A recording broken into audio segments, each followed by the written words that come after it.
জয় শ্রীরাম। সবাই প্রেম ভরে বলুন শনি মহারাজের জয়, হনুমানজি মহারাজের জয়।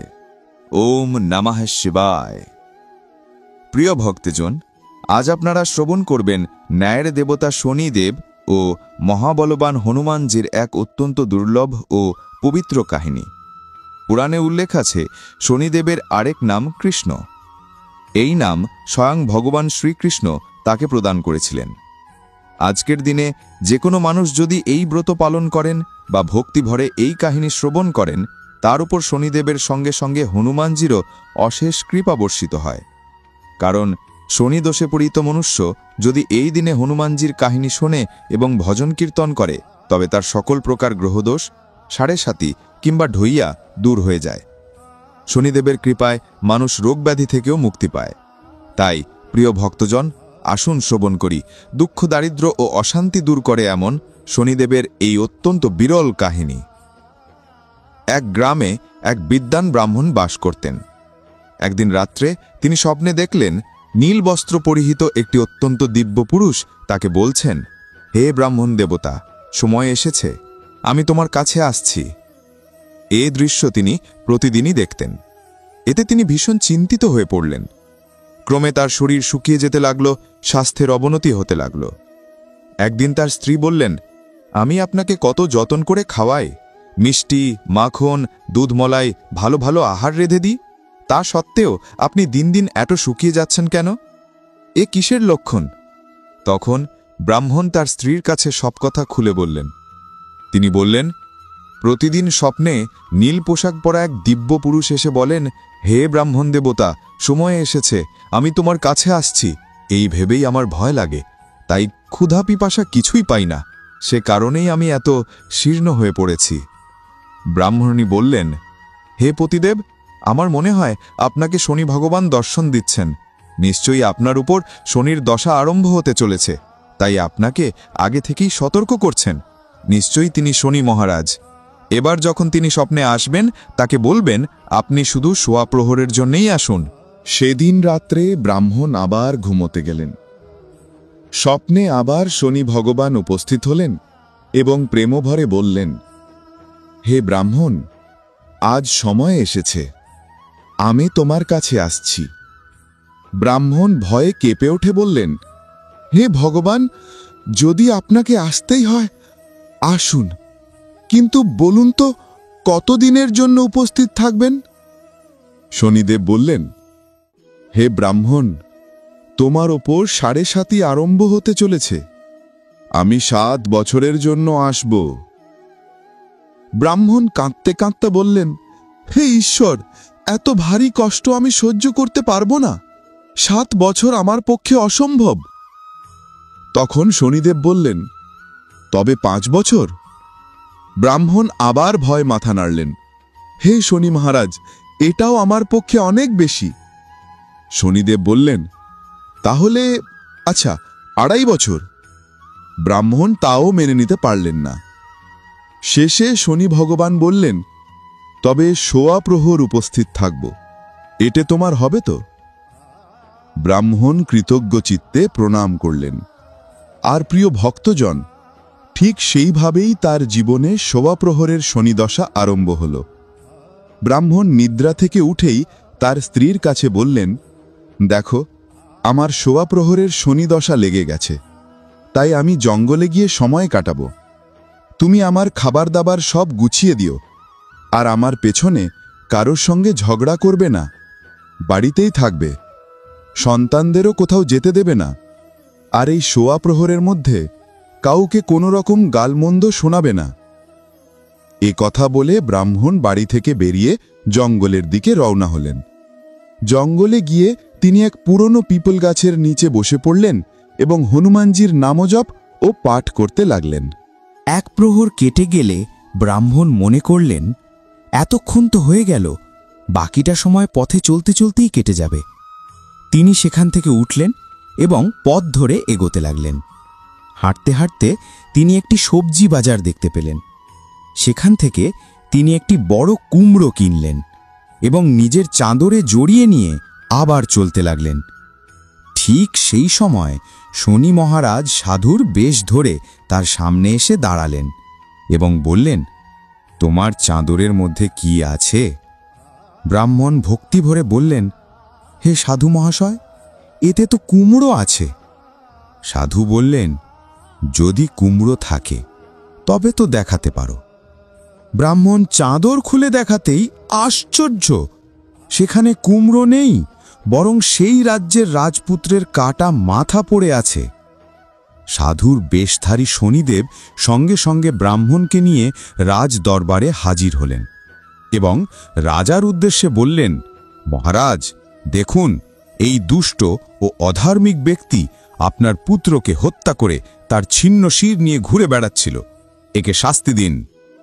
প্রিয় ভক্তজন, রাজা যখন শুনলেন যে তার একমাত্র পুত্রকে এক ব্রাহ্মণ হত্যা করেছে, তখন তিনি ক্রোধে অগ্নিশর্মা হয়ে উঠলেন। রাজা বললেন, আমাকে কিছু দেখিও না, সৈন্যরা, এই দোষীর কোনো দণ্ডবিলম্ব না করেই তাকে তৎক্ষণাৎ নিয়ে যাও এবং শূলবিদ্ধ করো। রাজপুরে খবর ছড়িয়ে পড়ল রাজপুত্রের মাথা কাটা, হত্যাকারী নাকি ব্রাহ্মণ। সারা নগরে হাহাকার পড়ে গেল। সৈন্যরা সেই ব্রাহ্মণকে নিয়ে গেল শূলবিদ্ধ করার জন্য। যখন তাকে মৃত্যুদণ্ড দেওয়ার মুহূর্ত এলো, তখন রাজ দরবারের নিয়ম অনুযায়ী মৃত্যুপূর্ব শেষ ইচ্ছা জিজ্ঞাসা করা হলো। সৈন্যরা জিজ্ঞাসা করল, হে ব্রাহ্মণ, তোমার শেষ ইচ্ছা কি? ভক্তজন, ব্রাহ্মণ মনে মনে ভাবলেন, যদি কোনোভাবে কিছু সময় পাওয়া যায় তাহলে আমার সওয়া প্রহরের শনিদশা শেষ হয়ে যাবে। এই ভেবে তিনি বললেন, ভাই, আমি ছোটবেলা থেকে নিত্য বালাজির কাহিনী শুনে ও বলে এসেছি, আজ মৃত্যুর আগে শেষবারের মতো সেই কাহিনী বলতে দিন। সৈন্যরা বলল, ঠিক আছে, শেষ ইচ্ছা পূর্ণ হওয়া পর্যন্ত ফাঁসি স্থগিত রাখা হবে। এভাবে কাহিনী বলতে বলতে ব্রাহ্মণের সওয়া প্রহরের সময় পূর্ণ হয়ে গেল, শনিদশার অবসান হল। ঠিক তখনই রাজ্যের রাজপুত্র, যিনি জঙ্গলে শিকার খেলতে গিয়ে বাইরে ছিলেন, সুস্থ স্বাভাবিক অবস্থায় রাজমহলে ফিরে এলেন। রাজমহলে রাজকুমারকে দেখে রাজা অত্যন্ত আনন্দিত হলেন, কিন্তু তার মনে ভয়ও সঙ্গে সঙ্গে জাগল। যদি সেই নিরপরাধ ব্রাহ্মণকে ফাঁসি দিয়ে ফেলা হয়ে থাকে, তবে ব্রাহ্মণ হত্যার পাপ আমার মাথায় পড়বে। রাজা আর দেরি না করে দ্রুত 2 ঘোড়সওয়ারকে ফাঁসি ঘরের দিকে পাঠালেন এবং ব্রাহ্মণকে সম্মানের সঙ্গে রাজদরবারে আনার আদেশ দিলেন।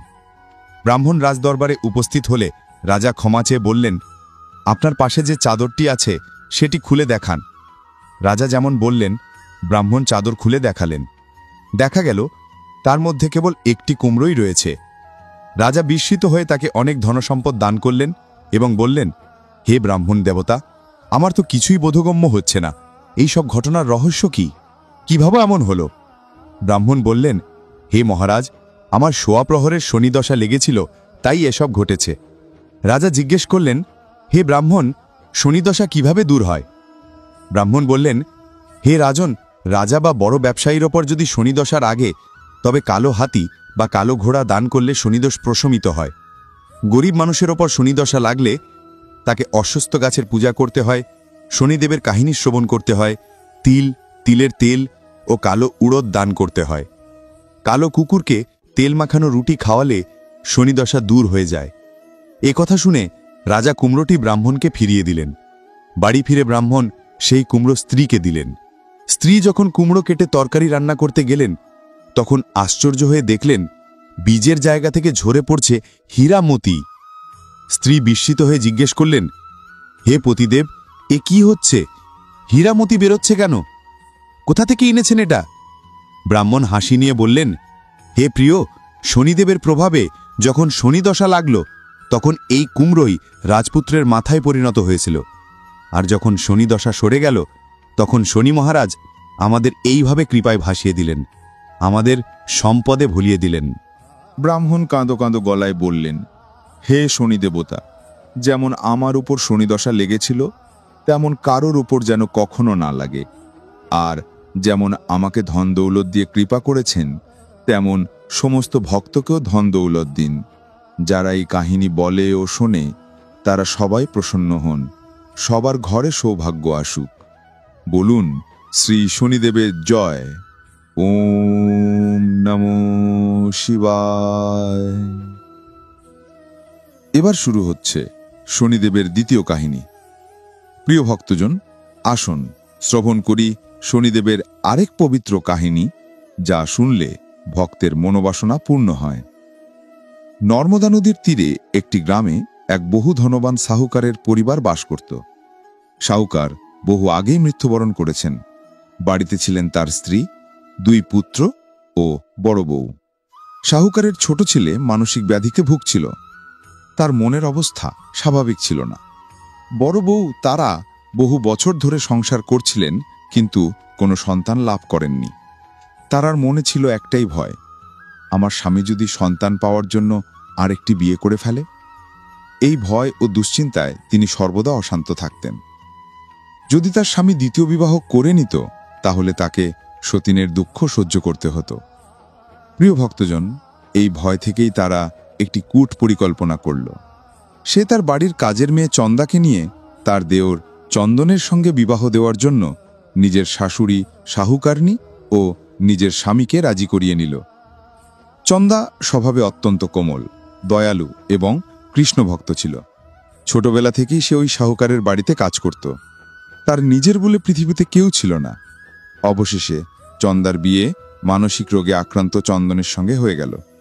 কিছু বছর পর চন্দা এক সুদর্শন পুত্র সন্তানের জন্ম দিল, কিন্তু তারা চন্দার সেই শিশুকে ছিনিয়ে নিল এবং তাকে ঘর থেকে ধাক্কা মেরে বের করে দিল। তার ওপর তারা তার স্বামীকেও নিজের পক্ষ করে নিল। বেচারা চন্দন মানসিক রোগী, সে আদৌ কিছু করতে পারত না। সাহুকার নিয়ে অনেক কিছু করতে চাইলেও কিছুই করতে পারলেন না। প্রিয় ভক্তজন, আসলে এ ছিল তার আর কূটচাল। সে কোনোদিনই চন্দাকে নিজের দেউরের বউ ভাবেনি। তার একটাই উদ্দেশ্য, চন্দার সন্তানটিকে নিজের করে নেওয়া, নিজের নামে মানুষ করা। চন্দা যতই কাঁদুক, আকুতি জানাক, তারা কর্ণপাত করল না। অবশেষে তাকে পুরো গ্রাম থেকেই বের করে দেওয়া হলো। চন্দা গ্রাম গ্রাম ঘুরে বেড়াতে লাগল। এভাবে ঘুরতে ঘুরতেই সে এক পুরনো শ্রীকৃষ্ণ মন্দিরে পৌঁছাল। সেখানে বসে সে ভগবানের কাছে ন্যায় ভিক্ষা করতে লাগল। সে মাথা ঠুকে ঠুকে কাঁদতে লাগল আর অবিরাম ওম কৃষ্ণায় নমঃ মন্ত্র জপ করতে লাগল। প্রিয় ভক্তজন, সেই অসহায় নারীর আর্তনাদ ন্যায়ের দেবতা শনিদেব শুনলেন। শ্রীকৃষ্ণের আদেশে তিনি তৎক্ষণাৎ চন্দার সামনে উপস্থিত হলেন এবং সাধারণ মানুষের রূপ ধরে তাকে নিজেকে কষ্ট দিতে নিষেধ করলেন। তিনি বললেন, হে বোন, তুমি শ্রীকৃষ্ণের উপর বিশ্বাস রাখো। ওম শ্রীকৃষ্ণায় নমঃ মন্ত্র জপ করে যাও। তোমার অবশ্যই কল্যাণ হবে। তোমার সমস্ত দুঃখ শ্রীকৃষ্ণ দূর করবেন, আর আমার কৃপায় তোমার মঙ্গল হবে।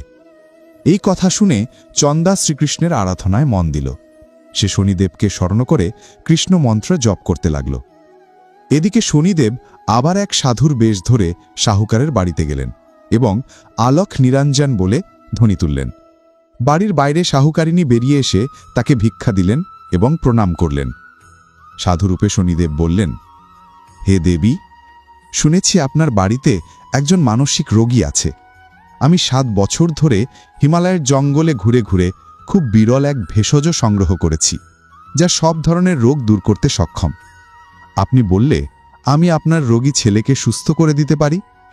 প্রিয় ভক্তজন, সাহুকারিনী আনন্দে বললেন, হে মহাত্মা, আহা, কি সৌভাগ্য যে আপনি আমাদের দুর্গড়ায় এসেছেন। হ্যাঁ মহারাজ, আমার ছোট ছেলে যে মানসিক অসুস্থ, আপনি যদি তাকে আরোগ্য করে দেন, আপনি যা চাইবেন আমি তাই আপনাকে দেব। আসুন আসুন, ঘরের ভেতরে আসুন। বলে সাহুকার বউ সাধু মহারাজকে ঘরে নিয়ে গেলেন। তিনি তার ছেলে চন্দনকে দেখালেন, যে চন্দার চলে যাওয়ার পর গভীর দুঃখে দিন কাটাচ্ছিল। সাধু মহারাজ তার কমণ্ডলু থেকে জল বের করে মন্ত্রপুতে চন্দনকে পান করতে দিলেন। আশ্চর্য, সেই জল পান করতেই চন্দন সম্পূর্ণ সুস্থ হয়ে উঠল। স্বাভাবিক বুদ্ধি, স্বাভাবিক চলাফেরা সবই ফিরে এলো। তারপর সাধু মহারাজ তারা কেশি দেখে অনেক বুঝিয়ে বললেন, চন্দার সন্তানের অধিকার তাঁরই, তার শিশুটি তাকে ফিরিয়ে দাও, নিজের ভুল স্বীকার করো। কিন্তু তারা শোনার পরিবর্তে উল্টে সাধু মহারাজকেই ধমকাতে লাগল। এমনকি চন্দন সুস্থ হওয়ায় তার মনে ঈর্ষাও জন্মালো। তার এই অহংকার, হিংসা ও অন্যায়ের ফলে শনি দেবতার কঠিন দৃষ্টি তার ওপর পড়ল। মুহূর্তেই তার অবস্থায় পরিবর্তন এলো। সে নিজেই মানসিক রোগে আক্রান্ত হলো।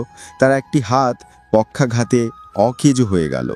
এদিকে সাধু মহারাজের উপদেশ অনুযায়ী চন্দন নিজে গিয়ে চন্দাকে বাড়িতে ফিরিয়ে আনে। স্ত্রী, সন্তান ও মায়ের সঙ্গে সে আবার সুখে সংসার করতে থাকে। প্রিয় ভক্তজনেরা, চন্দার চোখের জল, তার ভক্তি আর তার অন্তরের ওং কৃষ্ণায় নমঃ জপ শুনে ভগবান শ্রীকৃষ্ণ তার প্রতি করুণা বর্ষণ করেন। শনিদেব কৃপা করেন, তার সব দুঃখ দূর করেন। সে তার শিশু ফিরে পায়, তার স্বামী সুস্থ হয়, পরিবার ফিরে পায়, আর তার জীবন আলোকিত হয়ে ওঠে। জয় শনিদেব, জয় জয় শনিদেব, ওম নমঃ শিবায়। এবার আসি সাড়ে সাতির কথায়। প্রিয় ভক্তজনেরা, সাড়ে সাতি কি? মানুষ কেন একে এত ভয় পায়? হ্যাঁ, এটি সত্য।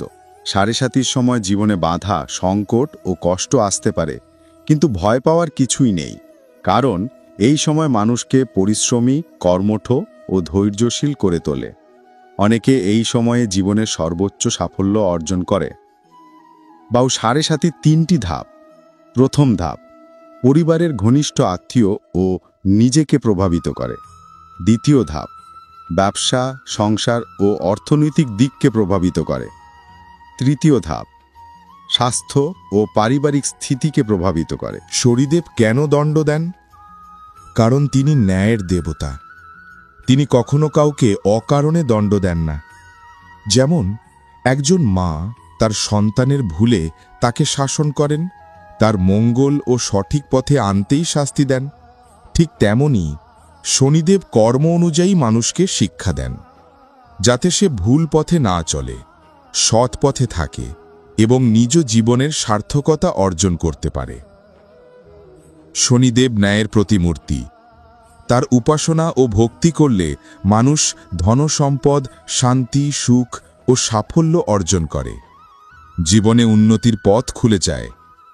ঘরে শান্তি, সমৃদ্ধি ও ঐশ্বর্যের আগমন ঘটে, আর মানুষের জীবন হয়ে ওঠে অত্যন্ত সুখময়। শনিদেবকে সন্তুষ্ট করার জন্য শনিবার সন্ধ্যায় পিপল গাছের নিচে অবশ্যই দীপ জ্বালাতে হবে এবং কুকুরকে তেল মাখানো রুটি খাওয়াতে হবে। শনিবার পিপল গাছে জল অর্পণ করার সময় সেই জলে তিল মিশিয়ে দিন। এতে শনিদেব অত্যন্ত প্রসন্ন হন। সঙ্গে প্রতিদিন ওং কৃষ্ণায় নমঃ মহামন্ত্র জপ করলে অপার কৃপা লাভ হয়। ওং গং গণপতয়ে নমঃ। এবার শুনুন হনুমানজির অলৌকিক কাহিনী। অনেক পুরনো সময়ের কথা। এক শাহুকারের বউ ছিলেন। তার এক ছেলে ও এক বৌমা ছিল। স্বামী অল্প বয়সে মারা গিয়েছিল, তাই সেই শাহুকার বউয়ের জীবন ছিল ভীষণ কষ্টের। তার প্রতিদিনের নিয়ম ছিল, তিনি হনুমানজির মন্দিরে যেতেন এবং সঙ্গে নিয়ে যেতেন সদ্য রান্না করা হালুয়া, পুরি ও চূরমা। মন্দিরে গিয়ে বলতেন, হে বাজুরং বীর, যৌবনে আমি তোমায় অর্পণ করছি, বার্ধক্যে তুমি যেন আমাকে রক্ষা করো। পূজা সেরে তিনি বাড়ি ফিরলে তার বৌমা জিজ্ঞেস করত, মা, তুমি চূরমা পুরি নিয়ে কোথায় যাও? আমাদের তো মনে হয় তুমি নিজেই এসব বানিয়ে লুকিয়ে খেয়ে নাও। শাহুকার বউ এসব কথা শুনেও চুপ করে থাকতেন। তিনি ভগবানের ভক্ত, আর বৌমা তাকে খাবার নিয়ে সন্দেহ করছে, এ কথা ভেবে তার মন ভীষণ আঘাত পেত। দুঃখে তিনি নিজের ঘরে গিয়ে শুয়ে পড়লেন। এভাবে 5 দিন কেটে গেল। পঞ্চম রাতে তিনি স্বপনে হনুমানজিকে দেখতে পেলেন। ভগবান বললেন, হে শাহুকার বউ, যৌবনে তুমি যা দিয়েছ, এবার বার্ধক্যে আমি তা ফিরিয়ে দেব। তিনি বললেন, হে প্রভু, আজ তো আপনি আমাকে দেবেন, কিন্তু প্রতিদিন কে দেবে? হনুমানজি বললেন, আমি নিজে দেব, প্রতিদিন দেব। দেখুন ভক্তির প্রভাব। হনুমানজি প্রতিদিন তার জন্য চূরমা, রুটি, হালুয়া, পুরি দিয়ে যেতেন। তিনি চুপচাপ সেগুলো খেয়ে নিতেন। এভাবে 5-6 দিন কেটে গেল। ধীরে ধীরে বৌমার ঘরে দেখা গেল চাল, ডাল, আটা, ঘি সবই কমতে শুরু করেছে। ঘরে অভাব দেখা দিল। বৌমার মনে সন্দেহ হল, মাকে তো 7 দিন কিছুই দিইনি, তবে তিনি কিভাবে আছেন? তিনি দেখতে তার ঘরে গেলেন। দেখে অবাক, মা তো একেবারে সুস্থ, সবল, হাসি খুশি। তিনি বললেন, মা, আমি তো তোমাকে খাবার দিইনি, তুমি খাও কি? এত সবল কিভাবে? শাহুকারের বউ শান্তভাবে বললেন, হনুমানজি নিজে এসে আমাকে মিষ্টি হালুয়া আর রুটি দিয়ে যান, আমি সেই প্রসাদই খাই। এ কথা শুনে বৌমা মায়ের পায়ে পড়ে গেল। তার চোখে অশ্রু এসে গেল। সে বলল, মা, আমরা তো আপনারই সৌভাগ্যের ভাত খাই, আপনার ভক্তির ফলেই আমাদের সংসার চলে। বৌমা কাঁদতে কাঁদতে বলল, মা, আমাদের ঘরে তো কিছুই রইল না, আমি আপনাকে খাবার দিইনি, আপনার ভক্তিকেও মিথ্যে ভেবেছি, আপনাকে লোভী বলেছি, এজন্যই ভগবান আমাকে দণ্ড দিয়েছেন। মাত্র 7 দিনের মধ্যেই আমাদের ঘরে ধান, চাল, টাকা সব শেষ হয়ে গেছে। হে শাশুমা, এখন আপনিই সব সামলান। আপনার ভক্তির শক্তিতে আজ আমার বিশ্বাস জন্মেছে। আপনি যৌবনে হনুমানজিকে ভোগ দিয়েছিলেন, আর তিনি আপনাকে বার্ধক্যে সেই ভোগই ফিরিয়ে দিয়েছেন। আপনার পেট ভরেছেন, আপনাকে রক্ষা করেছেন। হনুমানজির মহিমা অপরিসীম, তাকে কোটি কোটি প্রণাম। প্রিয় ভক্তজন, এরপর সেই শাশু মন প্রাণ খুলে সংসারের সমস্ত দায়িত্ব হাতে নিলেন।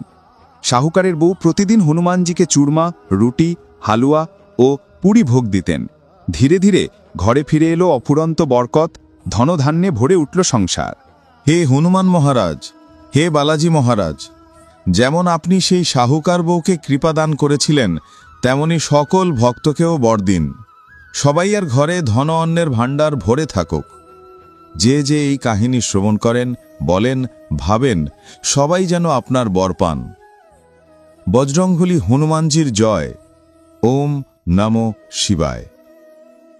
এবার শুনুন দ্বিতীয় কাহিনী, মঙ্গলদেব ও হনুমানজির কৃপা। এক নগরে এক বৃদ্ধা বাস করতেন, তার একমাত্র পুত্র। সেই বৃদ্ধার হৃদয় ছিল হনুমানজির প্রতি গভীর ভক্তি। তিনি প্রতি মঙ্গলবার উপবাস রাখতেন এবং ভক্তিভরে হনুমানজির আরাধনা করতেন। একদিন হনুমানজি তার এই ভক্তির পরীক্ষার কথা ভাবলেন। সাধুর বেশ ধরে তিনি বৃদ্ধার বাড়িতে এলেন এবং বাইরে দাঁড়িয়ে ডাকতে লাগলেন, কোথায় সেই হনুমান ভক্ত যিনি আমাদের ইচ্ছা পূরণ করবেন? ডাকে বৃদ্ধার কান সজাগ হয়ে উঠল। তিনি ছুটে এসে সাধুকে প্রণাম করলেন। সাধু অর্থাৎ হনুমানজি বললেন, আমি ক্ষুধার্ত, আমাকে তোমার হাতের রান্না খেতে হবে, এর জন্য তুমি একটু মাটি লেপে চুলা প্রস্তুত করো।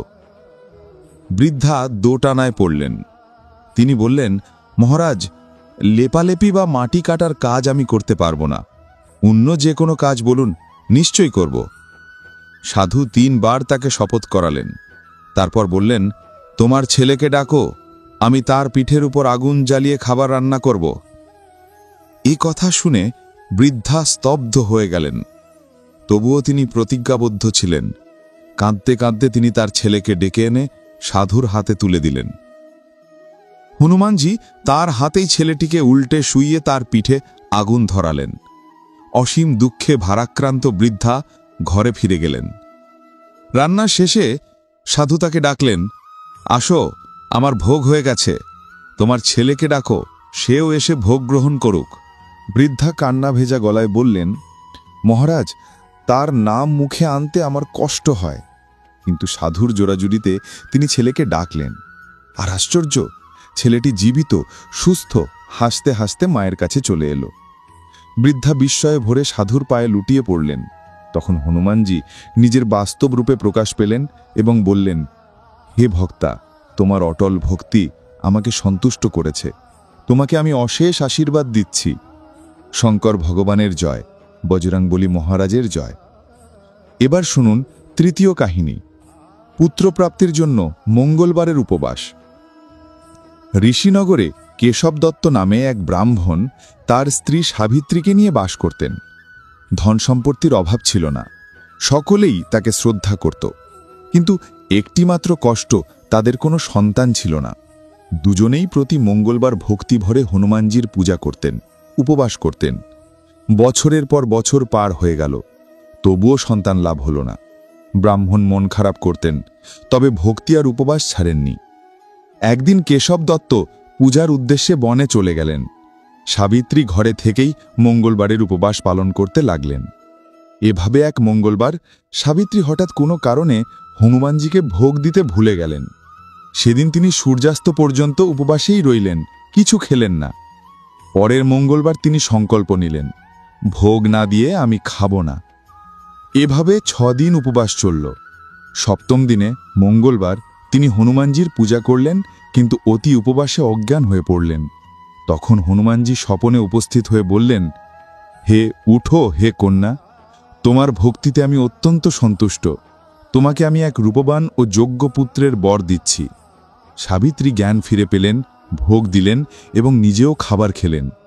হয়েও গেল আশ্চর্য ঘটনা। হনুমানজির কৃপায় তিনি এক সুন্দর পুত্রের জন্ম দিলেন। মঙ্গলবার জন্ম হওয়ায় তার নাম রাখা হল মঙ্গল প্রসাদ। কয়েকদিন পর কেশব দত্ত বাড়ি ফিরলেন। তিনি শিশুটিকে দেখে বিস্মিত হয়ে সাবিত্রীকে জিজ্ঞাসা করলেন, এই শিশু কার? সাবিত্রী আনন্দ ভরে পুরো ঘটনাটি জানালেন, স্বপ্নদর্শন, বরদানের কথা, উপবাসের কথা, সবই। কিন্তু কেশব দত্তের মনে ভুল ধারণা তৈরি হল। সে ভাবল, এ সন্তান কি সত্যি তার, নাকি স্ত্রী কোনো পাপ করেছে? নিজের পাপ ঢাকতে সাবিত্রী মিথ্যে কথা বলছিল। এদিকে কেশব দত্ত সেই শিশুকে মেরে ফেলার গভীর ষড়যন্ত্র রচনা করল। একদিন কেশব দত্ত স্নান করতে গেল কুয়োর ধারে। সঙ্গে ছিল ছোট্ট মঙ্গল প্রসাদও। সুযোগ পেয়ে কেশব দত্ত নিষ্ঠুরভাবে মঙ্গলকে কুয়োর মধ্যে ঠেলে ফেলে দিল। এরপর সে ছুটে বাড়ি ফিরে এসে মিথ্যে গল্প বানাল, মঙ্গল তো আমার সঙ্গে কুয়োর কাছে আসেইনি। কেশব দত্তের মুখে কথা শেষ হতেই হঠাৎ দেখা গেল মঙ্গল দৌড়াতে দৌড়াতে ঘরে ঢুকে পড়েছে। মঙ্গলকে জীবিত দেখে কেশব দত্ত বিস্ময়ে স্থির হয়ে গেল। তার মুখ বিবর্ণ হয়ে গেল, চোখের দৃষ্টি কেঁপে উঠল। সেই রাতেই হনুমানজি স্বপ্নে কেশব দত্তের সামনে উপস্থিত হলেন। বজ্রকায় দীপ্তিমান রূপে তিনি বললেন, হে কেশব দত্ত, তুমি ও তোমার স্ত্রী মঙ্গলবারের ব্রত করেছিলে। সেই ভক্তিতে সন্তুষ্ট হয়ে আমি তোমাদের সন্তান দান করেছি। তবে স্ত্রীকে নিয়ে তোমার এমন সন্দেহ কেন? স্বপ্ন ভেঙে কেশব দত্ত তৎক্ষণাৎ সাবিত্রীকে জাগিয়ে তুলল। কাঁপা কাঁপা কণ্ঠে সব সত্যি স্বীকার করে নিল। হাত জোর করে ক্ষমা চাইল, আর স্বপ্নে পাওয়া হনুমানজির দর্শনের পুরো ঘটনা খুলে বলল। তারপর সে মঙ্গলকে বুকে জড়িয়ে ধরল গভীর ভালোবাসায়। ঘরের পরিবেশ এক মুহূর্তে শান্তি, প্রেম আর করুণায় ভরে উঠল। সেই দিন থেকে তারা সুখের সঙ্গে একসঙ্গে থাকতে লাগল। যে কোনো নারী বা পুরুষ যদি নিষ্ঠার সঙ্গে মঙ্গলবারের ব্রত পালন করেন এবং ভক্তি ভরে এই ব্রত কথা শোনেন, হনুমানজি তাদের সমস্ত বিপদ আপদ দূর করে দেন। ঘরে আনেন ধনসম্পদ, সমৃদ্ধি, শান্তি ও সুস্বাস্থ্য। শরীরের রোগ ব্যাধি নষ্ট হয়, মন হয় শান্ত ও প্রশান্ত। প্রেম ভরে উচ্চারণ করুন, বজরংবলী হনুমানজির জয়। ওম নমঃ শিবায়। আপনাদের সকলের উপর শনিদেব ও হনুমানজির কৃপা সদা সর্বদা বিরাজ করুক। আজকের ভক্তিময় গল্পটি যদি ভালো লেগে থাকে, ভিডিওটি লাইক করে চ্যানেলটি সাবস্ক্রাইব করবেন আর কমেন্টে লিখে দেবেন, শনিদেব ও হনুমানজি মহারাজের জয়। প্রেম সহকারে বলুন, শনি মহারাজ ও হনুমানজি মহারাজের জয়।